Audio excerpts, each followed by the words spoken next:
The latch slid home with a click that seemed to echo in the profound silence of the cabin. It was a sound no louder than a cricket's snap, yet it crashed against Jebediah's ears like a felled ponderosa pine. He stood on the porch, the chill of the high desert night seeping through his threadbare wedding suit, and stared at the rough-hewn pine of the door. His door, the one he had built with his own 2 hands, one that was now locked to him. He had walked her from the preacher's lean-to, a woman whose name he'd barely caught over the whipping wind, Elara. Her hand in his had been heavy, solid, not the delicate, trembling thing he might have imagined a bride's hand to be. She hadn't trembled at all. Her gaze, when it met his, was as steady and unreadable as the flat gray stone of the messes. The whole arrangement had been a matter of stark, brutal arithmetic. Old man Hemlock's prized Jersey cow, Bessie, was due to calf. She was the finest milk cow in the territory, and her issue would mean survival for Jebediah. It would mean cream to churn, butter to sell, a future that wasn't just dust and dried beans. But Hemlock's price was not in dollars. It was his niece, Elara. "She's sturdy," Hemlock had said, his eyes flicking over the woman who stood beside him, her face impassive. "A good worker. But she's past the age for a proper courting. You need a wife, Jeb. A woman's touch about the place. You take Elara, and Bessie is yours."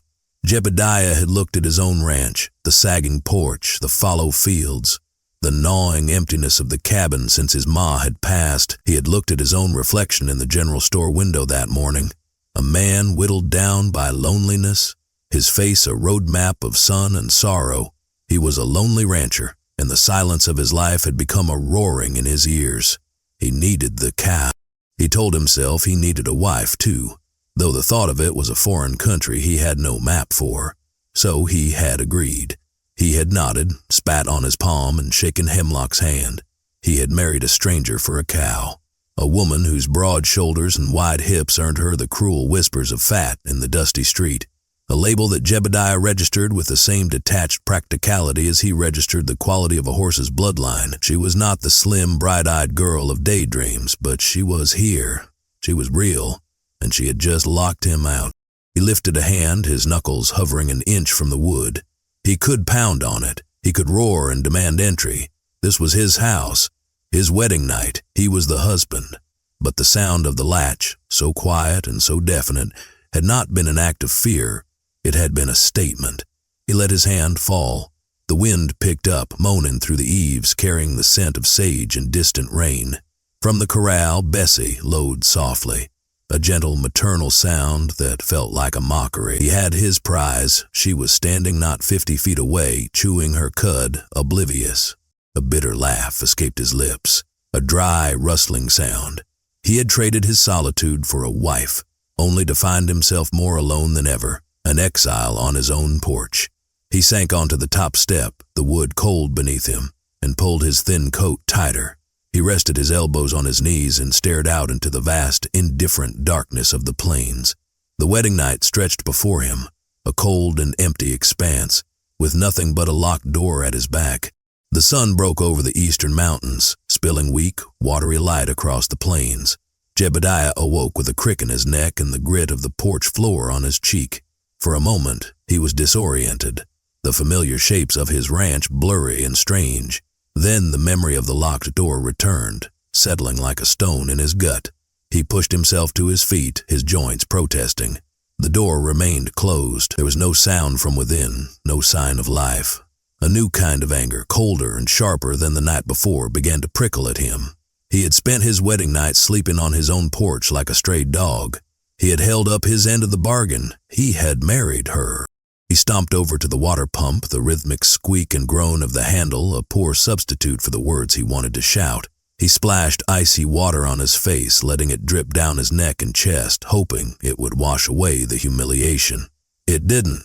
When he looked up, the cabin door was open. She stood there, silhouetted against the dim interior. Elara. She was dressed not in the simple wedding dress of yesterday, but in a practical, dark woolen skirt and a plain blouse. Her hair, a heavy brown mass, was coiled neatly at the nape of her neck. She held a tin coffee pot in one hand. She didn't speak. She simply looked at him, her expression as placid as a deep pool of water. She gave a short, deliberate nod toward the small table he'd set just inside the door, where 2 mugs now sat. Then She turned and walked back inside. Jebediah hesitated, his pride warring with the bone-deep chill that had settled into him overnight. The aroma of coffee, rich and dark, drifted out, a silent invitation. It was the first time coffee had been made in this cabin by anyone other than himself in over 5 years. He entered his home as if he were a guest. He was struck by a subtle change, the usual clutter on the main table. His whetstones, a stray bit of leather harness, a week-old newspaper, had been cleared. The mugs were clean, truly clean, not just swished out with pump water. A small fire was crackling in the hearth, taking the edge off the morning cold. He sat, his movements stiff. Elara was at the stove, her back to him, moving with an economy of motion that spoke of long practice. She was a large woman, there was no denying it. Her frame was built on a scale that seemed to fill the small cabin, yet she moved with a surprising quietness. She brought a plate to the table and set it before him. On it were 2 perfectly fried eggs and a slab of bacon. His bacon, from his larder. He stared at the plate. It was more than he usually allowed himself. "The cow needs milking," she said. Her voice was low, even. It was not a question or a request. It was a fact, much like the rising of the sun. Jebediah looked from the plate to her face. He was searching for something, a hint of apology, a flicker of defiance, a sign of what she was thinking behind those calm, steady eyes. He found nothing. She had locked him out of his own bedroom, then cooked him breakfast from his own stores and was now reminding him of his chores, of the very reason she was here. "I know my chores," he said, the words coming out harsher than he intended. She did not flinch. She simply nodded, took her own mug of coffee, and sat at the opposite end of the small table. The silence returned, but it was different now. It was filled with the sounds of his fork scraping against the tin plate, the crackle of the fire, the vast and unspoken questions that hung in the air between them. He was the rancher, the husband, the man of the house, and yet, as he ate the breakfast she had prepared, he felt a profound and unsettling sense of displacement, as if the very ground beneath his feet had shifted during the night. The days that followed fell into a strange and rigid rhythm, a silent dance of 2 people sharing a space but not a life. Jebediah would rise at dawn from his makeshift bed, a pile of blankets on the floor by the cold hearth, to find Elara already up, the fire lit, the coffee brewing. He would tend to the ranch, his hands finding solace in the familiar work of mending fences, clearing scrub, and of course tending to Bessie. The cow was a miracle. Her milk was rich and plentiful, a stream of liquid wealth that Jebediah handled with a reverence bordering on worship. He saw the future in every pailful, cheese to trade, cream for the market, and dusty prairie ridge, a life that was a half step above bare-knuckled survival. Elara, for her part, took over the house with a quiet, unassailable competence. The cabin had never been so clean. The floors were swept, the thin curtains washed and rehung, and his mending pile, which had threatened to become a permanent fixture on a corner chair, began to shrink. She cooked 3 meals a day. They were simple, frugal meals, but they were always hot and always on time. They rarely spoke. Their communication was a language of finished chores and objects left in their proper place. He would leave a pail of milk on the porch. Hours later, he would find cheesecloth drying on the line. He would bring in a brace of rabbits. That evening, a stew would be simmering on the stove. The bedroom door remained a silent, unbreachable border. Every night, after their supper eaten in near total silence, Elara would give a small, almost imperceptible nod, rise from the table, and retreat into the bedroom. A moment later, the soft click of the latch would echo in the cabin, and Jebediah would be alone again with the fire and his thoughts.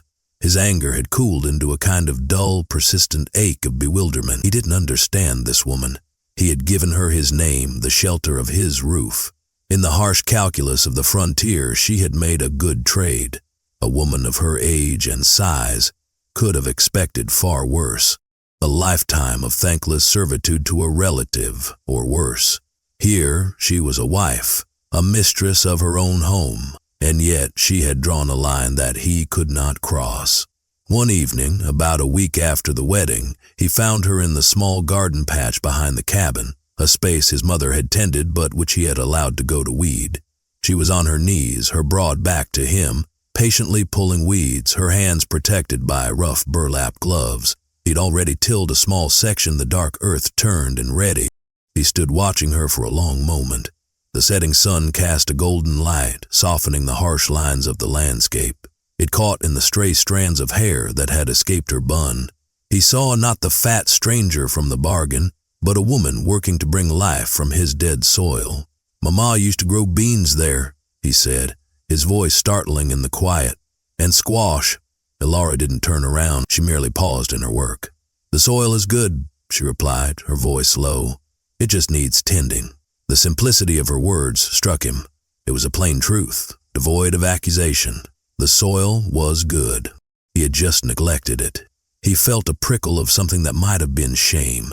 He had been so focused on the big things, the cow, the fences, the overwhelming weight of just getting by, that he had let the small, vital things wither. He turned and walked away without another word.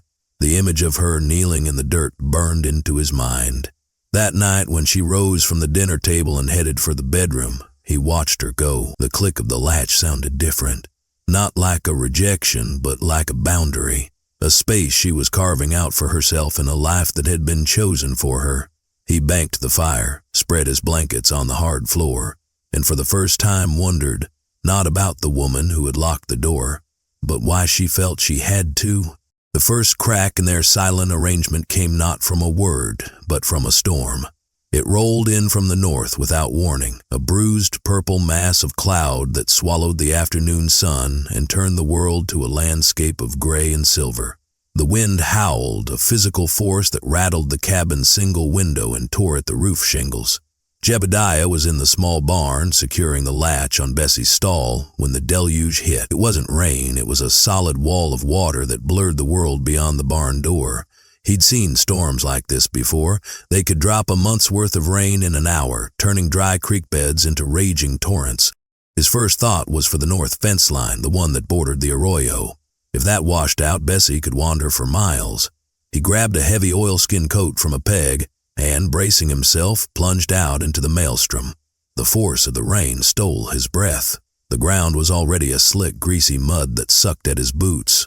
He lowered his head and pushed forward, the noise a deafening roar in his ears. He was halfway to the fence line when a flash of lightning illuminated the landscape in a stark, skeletal white. In that brief, silent moment, he saw it. A section of the fence, the posts he'd planned to replace next season, was already down, the wires submerged in a growing river of brown water. And on the other side of the break, struggling in the mud, was Elara. She was hauling one of the broken posts, her face a mask of grim determination, her clothes plastered to her body.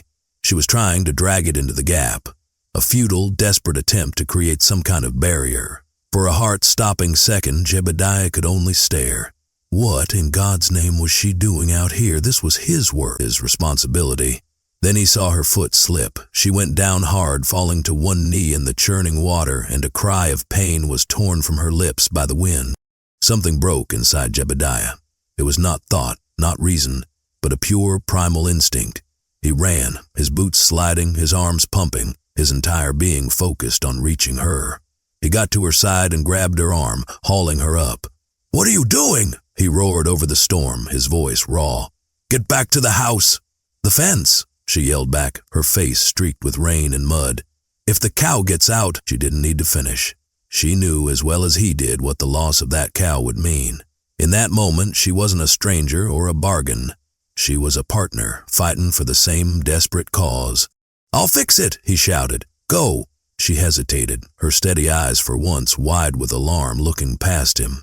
He turned and saw a new wave of water, deeper and faster, surging down the arroyo. It would hit them in seconds. There was no time for argument. He grabbed her hand, the same heavy, solid hand from their wedding day, and pulled. "Now!" He half-dragged, half-carried her away from the collapsing fence line, back toward the slight rise where the cabin stood. The water surged around their ankles, cold and strong. She stumbled, and he tightened his grip, his arm wrapping around her waist to keep her upright. He was struck by her solidity, the strength in her frame. She was not a fragile thing to be rescued. She was a rock, and the storm was trying to wash her away. They reached the porch, gasping, soaked to the bone, and tumbled inside, slamming the door against the howling wind. They stood there in the dim light of the cabin, water pooling at their feet, their chests heaving. The roar of the storm was muffled now, a distant fury. He looked at her. Her hair had come undone, hanging in wet, heavy ropes around her shoulder. Her face was pale, but her eyes were blazing. "You should have stayed inside," he said, his voice ragged. "You would have lost the cow," she stated, as if it were the most obvious thing in the world. He stared at her, at the woman who had locked her door against him every night, who had kept her thoughts and her past hidden behind a wall of silence. And in that moment, he understood. She wasn't protecting just herself with that lock. She was protecting this, the ranch, the cow, the future, her future, the one she had been bought for, yes, but the one she was now fighting for with a fierceness that matched his own. He reached out, his hand trembling slightly, and brushed a strand of wet hair from her cheek. It was the first time he had touched her since their wedding day. She flinched, a barely perceptible tightening of her shoulders, but she did not pull away. "Go," he said, his voice softer than he had ever used with her. "Get into some dry clothes before you catch your death." She held his gaze for a long second, a silent, searching look. Then she nodded and turned, heading not for the bedroom but for the small trunk near the hearth where her things were kept. She was not retreating behind her locked door. Not yet. The storm passed as quickly as it had arrived, leaving behind a world washed clean and glistening. The air was cool and smelled of wet earth and sage. The fence was a problem, a serious one, but it could be fixed. Jebediah stood on the porch, watching the last of the dark clouds retreat to the east, and felt the first stirrings of a profound shift within him. He had spent his life valuing things for their utility: a good horse, a sharp axe, a sturdy fence. He had viewed his marriage and the woman it brought him through that same unsparing lens.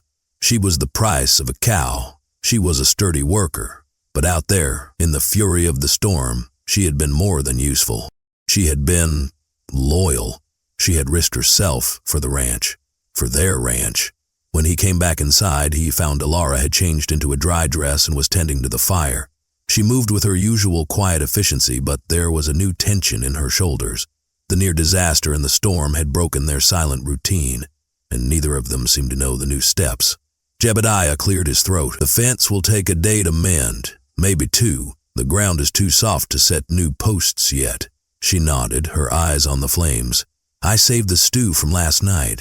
'Twas a return to the familiar, a retreat to the safety of their separate duties. But something had changed. The silence between them now felt less like a wall and more like a space waiting to be filled. He sat at the table and she brought him a steaming bowl. As he ate, he found himself watching her. He noticed things he hadn't before: the way her brow furrowed in concentration as she stitched one of his shirts, the calluses on her fingers, the weariness in her posture that she so carefully tried to hide. Who was this woman? What life had she led that had taught her to be so self-contained, so fiercely private? "Hemlock," Jebediah began, the name feeling strange on his tongue. "Your uncle, you lived with him long?"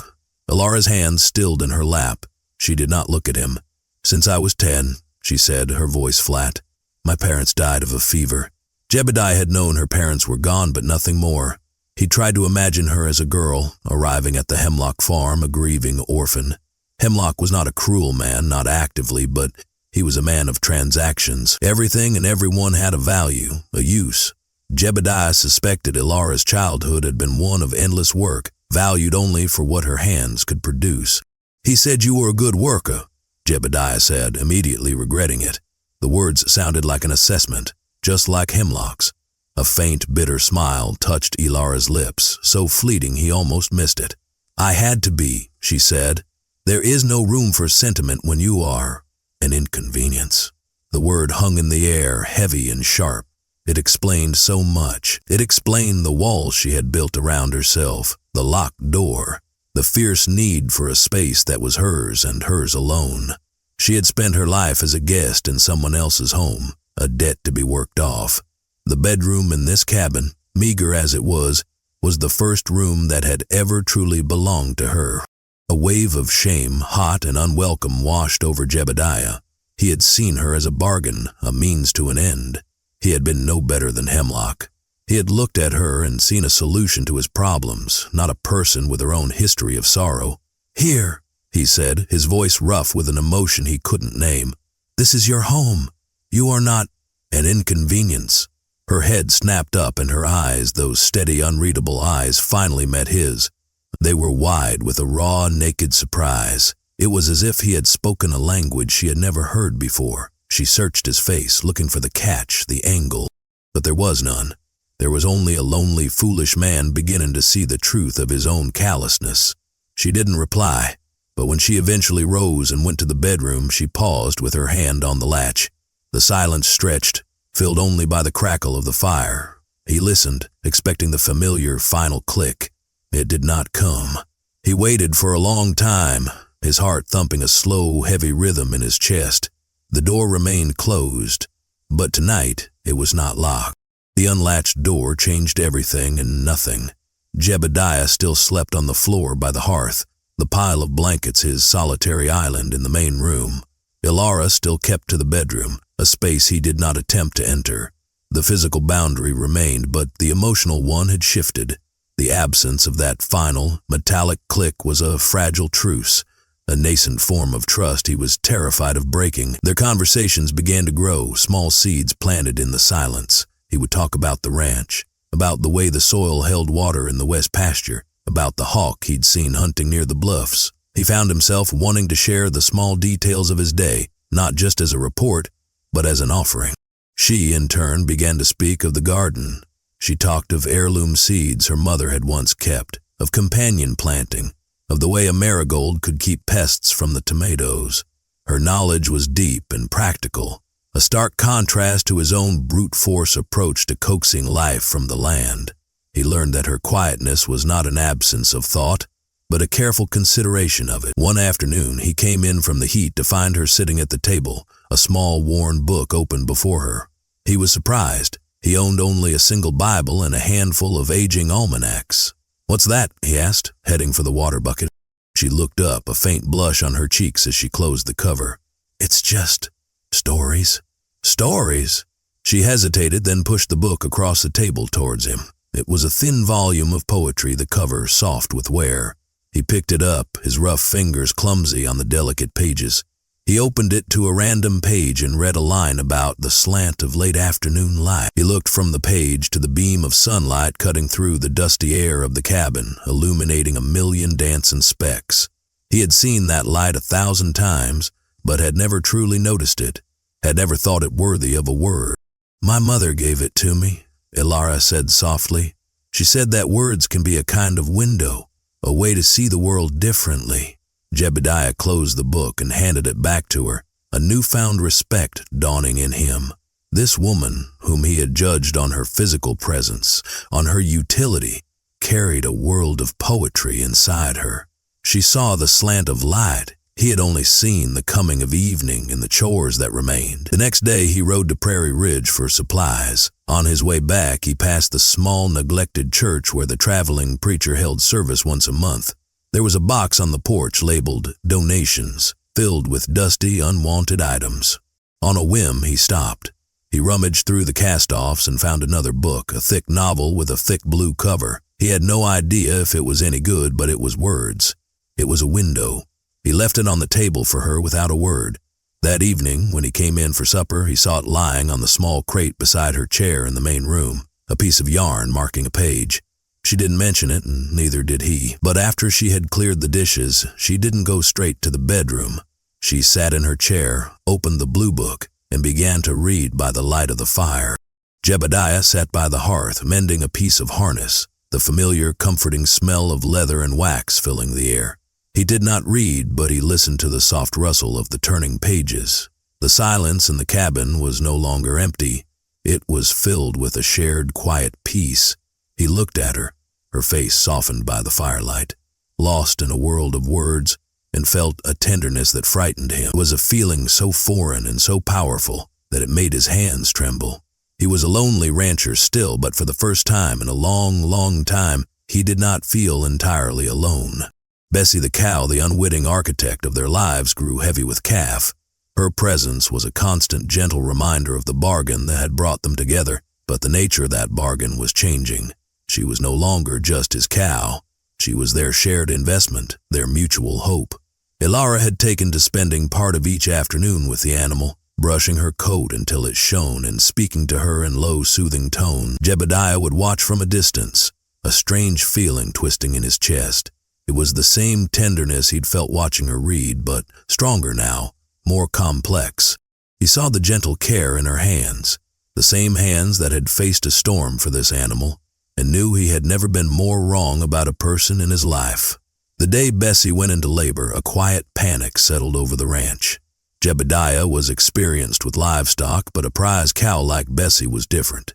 Everything depended on a safe delivery. He found Elara in the barn, already laying out clean cloths and a bucket of warm water. She had a look of intense focus on her face. "She's starting," Elara said, her voice calm and steady, a rock in his own sea of anxiety. "It will be a while yet." All day they worked together, a seamless team forged by unspoken understanding. He was the strength, maneuvering the straining animal, wiping her down, murmuring assurances. She was the calm, the quiet director of the scene, her knowledge of birthing, learned from years on Hemlock's farm, proving indispensable. She saw the first signs of trouble before he did. The calf was breech. A cold dread washed over Jebediah. He knew what this meant. He could lose them both, the mother and the calf, his entire future. "I have to try and turn it," he said, his voice grim. He began to roll up his sleeves, his mind racing. "No," Elara said, her voice sharp with authority. "Your hands are too large. You could do more harm than good. Let me." He stared at her, aghast. "This is no work for a," he started to say, "a woman," but the words died on his lips. She was not just any woman. She was Elara, and her eyes held a confidence that he lacked. "I've done this before," she said, meeting his gaze without flinching. "With the sheep, twice. My hands are smaller, more patient." He looked at his own large, clumsy hands, calloused and scarred from a life of rough work. He looked at hers, which were not delicate, but were deft and sure. He saw the truth in her words. His strength would be a liability here. What was needed was patience and a gentle touch. He made his decision. He swallowed his pride, that stubborn, masculine certainty that he alone must solve every problem. "Tell me what you need," he said. "Señor?" A flicker of surprise, of gratitude crossed her face before being replaced by focus. She gave him quiet instructions, and he followed them without question, becoming her assistant. He held Bessie's head, spoke to her, and watched as Elara, with the courage and skill that humbled him, did the dangerous, delicate work. It felt like hours. The barn was hot and close, filled with the sounds of Bessie's distress and Elara's soft, encouraging words. Finally, with a great effort, Elara drew back, her arms slick, her face beaded with sweat. "It's turned," she breathed, her voice trembling with exhaustion. "It should come now." And it did. A few moments later, a small, wet calf tumbled into the hay, all knobby knees and big dark eyes. A heifer? A perfect little heifer. Bessie began to low and lick her baby clean. The crisis was over. Jebediah sank back against the wall of the stall, his legs weak with relief. He looked at Elara. She was stroking Bessie's neck, her face illuminated by the lantern light, a look of profound, weary satisfaction on her face. She had done it. She had saved him. He pushed himself off the wall and walked over to her. He didn't know what to say. Thank you felt too small, too hollow for the magnitude of what she had accomplished. Instead, he simply reached out and placed his hand on her shoulder. She leaned into the touch, a small, almost imperceptible movement of trust and exhaustion. They stood there for a long time in the warm, quiet barn, side by side, the mother and her new calf before them, the silence no longer a chasm, but a shared space of victory and relief. The birth of the calf, which they named Daisy, became a new cornerstone in their life. It was a living, breathing symbol of their partnership. The locked door of the wedding night felt like a memory from another lifetime, a story about two different people. Jebediah found himself looking for excuses to be near Elara, to hear her low voice, to see the quiet intelligence in her eyes. He would bring her a wildflower he'd found by the creek. She would save him the last piece of the pie she'd baked, made with berries she'd foraged herself. They were small gestures, tiny threads being woven into a new kind of fabric. His nightly ritual changed. After banking the fire, he would no longer settle immediately onto his blankets. He would stand for a moment, looking at the closed, unlocked bedroom door. He knew he could open it. The thought was a constant, thrumming presence in his mind, but he didn't. The respect he had for her, for the sanctuary she had created, had grown into something far more powerful than his own loneliness. The choice, he knew, had to be hers. One evening, as a cool autumn wind whispered outside, Elara did not pick up her book after supper. She sat with her hands folded in her lap, an uncharacteristic stillness about her. "Jebediah," she said, her voice so quiet he had to lean forward to hear it. "Why did you agree to marry me?" The question caught him off guard. They had never spoken of the bargain, not directly. It was the foundation of their home, but they had built their new life carefully around it, never daring to touch it. He owed her the truth, the raw, shameful truth. "For the cow," he said, his voice flat. He could not bring himself to look at her. He stared into the fire at the glowing embers. "I was desperate. The ranch was failing, I was alone, and I saw a way out. It wasn't right, but it's the truth." He waited for her condemnation, for the anger he deserved. Instead, the cabin remained silent. When he finally chanced to look at her, he saw not anger in her face, but a deep, sorrowful understanding. "I know," she said softly. "Everyone has a reason, a price." "What was yours?" he asked, his voice barely a whisper. She looked down at her hands. "My uncle was planning to marry me off to a man from the mining camps. An older man, cruel, they said. Hemlock was being offered $300 for the arrangement. He told me it was the best I could hope for." Her voice was devoid of self-pity, a simple reporting of facts. "You were a stranger, but the women in town said you were a quiet man, an honest one. They said you were just lonely." Jebediah's heart constricted. He had thought of his own desperation, his own loneliness, but had never once considered hers. She had not been a passive player in the bargain. She had been making her own desperate calculation, choosing the lesser of two evils. He, the lonely rancher, was her port in a storm. "When I came here," she continued, her voice gaining a slight tremor, "I didn't know what kind of man you would be.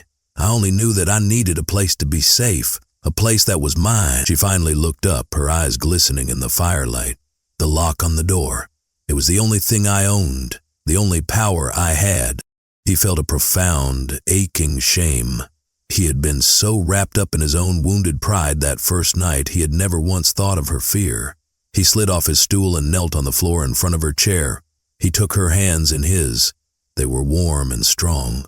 "Elara," he said, his voice thick with emotion, "this house is yours, this land is yours, my name is yours, not because of a bargain, but because you are my wife." He looked into her eyes, wanting her to see the truth that had taken him so long to understand. "I am a better man with you here than I ever was alone." A single tear traced a path through the dust of the day on her cheek. She did not pull her hands away. She held on to him, her grip as strong and sure as his own. In the weeks that followed their confession, the last vestiges of formality between them crumbled away, replaced by an easy, comfortable intimacy. The space in the cabin no longer felt divided into his and hers. It was theirs. Laughter, a sound Jebediah hadn't realized he'd missed so dearly, began to echo off the wooden walls, usually at some small joke or shared moment of absurdity, like when Daisy the calf tried to sneak into the cabin. He discovered the depth of her wit, a dry, observant humor that had been hiding behind her wall of silence. She, in turn, began to see the kindness beneath his gruff, solitary exterior. She saw it in the way he would mend a broken tool for her without being asked, or the way he would stand on the porch and watch until she was safely back from a walk. A silent, steady guardian. He started calling her Ellie. The first time he said it, she stopped what she was doing and looked at him, a soft, wondering smile on her lips. No one had ever given her a gentle name before. The nights were the most changed. The unlocked bedroom door was no longer a symbol of a fragile truce, but of a profound, unspoken trust. Their evening conversations grew longer, deeper. They talked of their childhoods, of lost dreams and quiet hopes. He spoke of his parents, of the love that had once filled this small cabin. She spoke of her mother, of the poetry and the gentleness that had been snatched away too soon. They were no longer the lonely rancher and the fat stranger. They were Jebediah and Ellie, two people who had found each other in the wilderness. One night, the first true frost of the season had silvered the ground. The fire in the hearth burned brightly, a warm golden heart in the center of their home. After they had finished the dishes, a comfortable silence fell between them. Jebediah was oiling a saddle and Ellie was knitting, the needles clicking softly.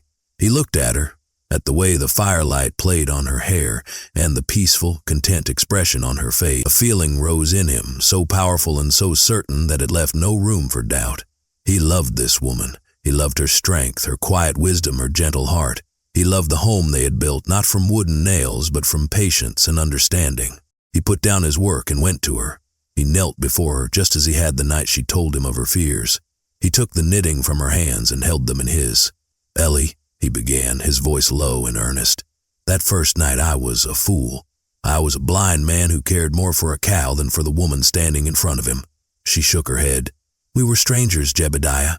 Frightened strangers." "I'm not a stranger anymore," he said, "and I am no longer frightened, but I am still sleeping on the floor of my own home." He looked into her eyes, laying his heart bare. "I love you, Elara, not as part of a bargain, but as my wife, my partner, my friend. I want to build a life with you, a real life, in every way." He didn't need to elaborate. The meaning of his words hung in the warm air between them. He was not demanding or assuming, he was asking. He was offering his love and hoping she would finally let him all the way in. Her eyes searched his, full of a deep, soul-stirring emotion. Her hands tightened on his. "I have not locked the door in a long time, Jebediah," she whispered. She stood, pulling him gently to his feet. She kept his hand in hers and, without a word, led him toward the bedroom, toward the room that had once been her only sanctuary, her only fortress against the world. She paused at the threshold, her back to him. Then she turned, her face illuminated by the light from the main room. There was no fear in her eyes, no hesitation. There was only love. She stepped back into the room and held the door open for him. An invitation, a welcome, a final, beautiful promise of a shared life, freely and lovingly given. Entering the bedroom felt like crossing into a sacred space. It was simple, sparse, but immaculately clean. A single quilt, stitched with a fading floral pattern, lay on the bed. A small wooden crate next to it held her book of poetry and the novel he had given her. It was a room that spoke of her, of the quiet dignity she had maintained even in the face of uncertainty. She released his hand and moved to the small window looking out at the frost-covered plains, a silver sea under the moonlight. Jebediah remained by the door, his heart pounding. He felt like a clumsy intruder, afraid a single wrong move might shatter the delicate beauty of the moment. "My mother made this quilt," Elara said softly, her fingers tracing the stitched petals. "She said a home isn't the walls, but the warmth you put inside them. For the longest time, all I had was this quilt. It was the only warmth I knew." She turned to face him, a soft, sad smile on her lips. "I was so cold for so long, Jebediah. I thought my heart had frozen solid." He walked towards her, his boots silent on the wooden floor. He stopped in front of her, close enough to feel the warmth radiating from her. "And now?" he asked, his voice a hoarse whisper. "Now," she said, her voice full of wonder, "there is a fire in the hearth, and you are here." He reached out and cupped her face in his hands, his thumbs gently brushing her cheeks. He saw in her eyes the reflection of his own long journey out of the cold. They had been two solitary souls, each trapped in their own winter, who had stumbled into a shared spring. "I never knew what a home was supposed to feel like," he confessed, his voice thick with unshed tears. "Not since my ma died. It was just a place to sleep out of the rain. You made it a home again, Ellie. You brought the warmth back." He lowered his head and kissed her. It was not a kiss of passion, but of reverence. It was a kiss of gratitude, of homecoming. It tasted of wood smoke and coffee, of shared meals and silent understanding. It was the culmination of every fence mended, every storm weathered, every quiet evening spent in shared company. She melted into his embrace, her arms circling his neck, holding him with a strength that belied her gentle nature. He held her close, burying his face in her hair, breathing in the simple, clean scent of her. The broad, solid feel of her in his arms was no longer a feature he'd assessed in a bargain. It was the most comforting, grounding reality in his world. She was his anchor, his partner, his wife.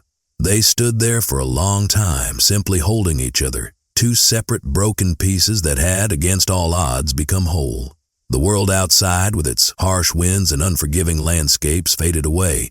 All that existed was the warmth of the small room and the steady beat of two hearts that had finally found their rhythm together. This was not the wedding night he had expected, the one he had thought he was owed as part of a transaction. This was something far greater. This was a true union, built not on a contract, but on the slow, patient cultivation of trust and love. The door had been locked to a lonely rancher and a frightened stranger.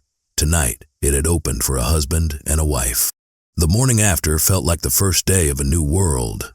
Jebediah awoke to the soft light filtering through the window and the unfamiliar yet deeply right feeling of Elara sleeping beside him. Her breathing was a soft, steady rhythm, a peaceful sound in the quiet room. He lay still, watching her, a profound sense of contentment settling over him like the warmth of the quilt. He had never known such peace. The gnawing loneliness that had been his constant companion for years was gone, replaced by a quiet joy so immense it almost frightened him. He looked at this woman, his wife, and saw his future. He saw shared sunrises, the raising of children, the growing old together within the sturdy walls of this small cabin. He slipped out of bed, careful not to wake her, and for the first time, it was he who built the fire in the hearth. He put the coffee on to brew, the familiar morning ritual now imbued with a new, sacred meaning. When Elara emerged from the bedroom, her hair slightly tousled, her face soft with sleep, she stopped and smiled when she saw him. It was a full, unguarded smile, one that lit up her entire face, and it struck Jebediah with the force of a physical blow. He knew he would spend the rest of his life trying to be the man who deserved that smile. "Good morning, husband," she said softly. "Good morning, wife," he replied, his heart swelling. Their life together truly began in that moment. The ranch, once a place of solitary labor, became a place of shared purpose. They worked side by side, their movements an easy, practiced dance. He would be mending a harness and she would bring him a cool drink of water without a word, her presence a comforting shadow at his side. He would be in her garden and he would find himself leaning on the fence, just watching her, content to be near. The people in Prairie Ridge noticed the change. Jebediah, the grim, silent rancher, now smiled. He spoke to his neighbors. He held the door open at the general store, and when he stood next to his wife, the pride and affection in his gaze were unmistakable. The whispers that had once followed Elara, the cruel words about her size, died out, replaced by a grudging respect. They were the couple who had turned the failing ranch around. They were the ones who had faced the storm, who had built a life out of dust and determination. Their love was not a fiery, tempestuous thing. It was as steady and enduring as the mountains on the horizon. It was in the shared glance across a dinner table, the comforting weight of her hand on his arm, the quiet evening spent reading by the fire. It was in the way he would instinctively stand between her and any stranger, a protective shield, and the way she would place a soothing hand on his shoulder when the worries of the ranch creased his brow. One afternoon, months later, he found her standing on the porch, looking out at the vast expanse of their land. Bessie and Daisy were grazing peacefully in the pasture, and the garden was overflowing with squash and beans. He came to stand beside her, slipping his arm around her waist. She leaned her head against his shoulder, a perfect fit. "Do you remember our wedding night?" she asked, her voice thoughtful. "I'm not likely to forget sleeping on the porch," he chuckled. She grew serious. "I was so afraid," she confessed. "I'd built a wall around myself for so long I didn't know how to live without it. Locking that door was the only way I knew how to be safe." He turned her to face him, his expression gentle. "You don't need walls anymore, Ellie. I'm here. I'll always be here. This is your safe place." "I know," she said, her eyes shining with love. "It's not the lock that makes a place safe. It's the person you share it with." She reached up and kissed him, a long, sweet kiss full of promises kept and a future yet to be written. The lonely rancher was no more, and the stranger was gone forever. In their place stood a man and a woman who had found their home in each other. Years passed. The harsh sun and the biting winds carved new lines on their faces, but they were lines of laughter and shared experience, not of loneliness and sorrow. The ranch thrived.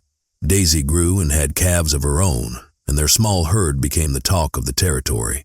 The garden patch expanded, a splash of vibrant green against the dusty brown of the plains, a testament to Elara's patient hands. The cabin grew with them.